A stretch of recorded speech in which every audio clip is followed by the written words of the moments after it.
Allahumma shalli ala sayyidina Muhammad. Bismillahirrahmanirrahim. Kita buka acara malam ini dengan mengucapkan basmalah. Yang kami hormati Pak RT, perangkat desa, tokoh masyarakat, ketua-ketua pemuda sekalian. Malam ini kita ada di Desa Padang Rambun ya, atau Kelurahan ini? Ya, Kelurahan. Sebenarnya saya bukanlah tim sukses yang resmi, saya hanyalah simpatisan berjuang untuk masyarakat Kabupaten Seluma. Kebetulan saya PRT dulu ketua tim kemenangan DPD Sultan, mengantar beliau sehingga sekarang menjadi Waka DPD RI setingkat di atas menteri. Ya. Kenapa saya malam ini datang ke sini? Tujuannya adalah untuk melaksanakan deklarasi. Deklarasi ini berupa kita menyatakan dukungan kepada paslon Gubernur Agustin Imron. Bapak Imron ini ada dari Bengkulu Utara dan Bapak Agustin dari Bengkulu Selatan, pribumi. Nah, tujuan kita berkumpul di sini adalah saya mau mensosialisasikan bahwa Bapak Agustin sudah terbukti selama beliau jadi gubernur. Perhatian beliau full kepada petani, rakyat kecil dan beliau merakyat. Bukan hanya sekedar kampanye, dan sudah terbukti semasa beliau menjadi gubernur, beliau terbukti membantu traktor untuk para petani, bantuan bibit tidak pernah putus.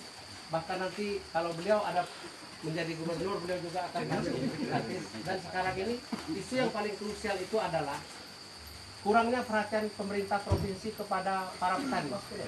Nah, beliau punya program khusus untuk petani berupa mengatasi problem kelangkaan pupuk sekarang yang terjadi, ya kan? Nah, nanti mungkin beliau akan menjemput ke Jakarta dengan adanya Bapak Sultan menjadi Wakil DPD RI. Pupuk itu kan ada jatah per daerah. Nah, itu harus dijemput dan diperjuangkan sehingga kuota untuk provinsi itu ditambah. Bahkan kalau misalnya beliau bisa mencarikan dana sehingga pupuk kita itu kuota subsidi itu diperbanyak sehingga dipermudah untuk mendapatkannya. Kalau program pengadaan hand traktor itu 10.000 akan diprogramkan di tahun pertama. Nanti sistemnya mungkin tidak melalui kelompok tani, tetapi beliau akan melalui berdasarkan data hektar sawah yang ada di wilayah setempat. Tidak berebut, nanti ada yang dapat ada yang enggak. Misalnya akan diakumulasi satu desa ini berapa unit dari traktor dibagi per hektar sawahnya. Silahkan milikilah sendiri, rawatlah sendiri. Begitu nanti kira-kira. Selanjutnya ada bantuan bibit gratis. Mungkin selama ini kita susah untuk mendapatkan bibit unggul, bibit padi, bibit jagung, bibit palawija, ataupun itu berupa bibit sawit yang sertifikasinya besar. Nah, selanjutnya ada juga untuk tidak tertulis ya.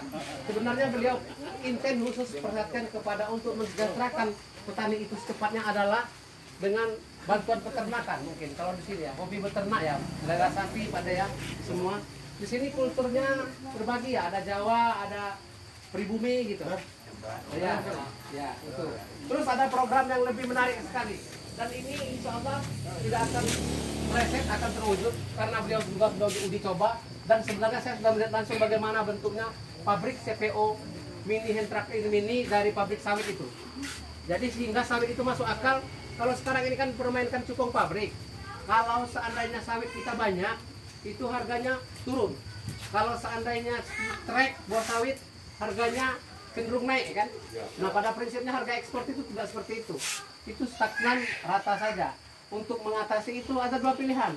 Apakah pabrik akan mengikuti permintaan dari Pemda Provinsi berdasarkan ketentuan Dinas Perkebunan, atau kita paksa kita akan melaksanakan program pengadaan pabrik mini CPO sawit di setiap desa. Satu desa satu. Hidup Agustin. Nah, begitulah kira-kira. Jadi sebenarnya sangat sederhana, saya sudah lihat. Bahkan bisa dibuat dengan mesin hand traktor itulah. Kita rebus, kita pisahkan yang bagian luar, terus karnel itu bagian teknis lah nanti. Yang jelas itu sangat masuk akal. Asal direbus, digiling, jadi minyak sawit itu, kira-kira begitu. Nah, selanjutnya ada umroh gratis ya, umroh gratis untuk para ulama, pengangkatan PNS untuk anak muda, pembangunan jalur pantai Kaur Muko-Muko. Nah, jalan Inggris kita itu kan selama ini terbengkalai. Nah, beliau akan berjuang bagaimana setiap daerah pesisir pantai itu menjadi pariwisata. Jadi dari Pantai Panjang dari Muko-Muko itu kita buat jalan lintas tembus ke Kaur sehingga lintas kita nanti ramai di pesisir pantai. Itu saja. Jadi bagaimana ibu-ibu, bapak-bapak, apakah betul-betul siap mendukung Bapak Agus dan Imron?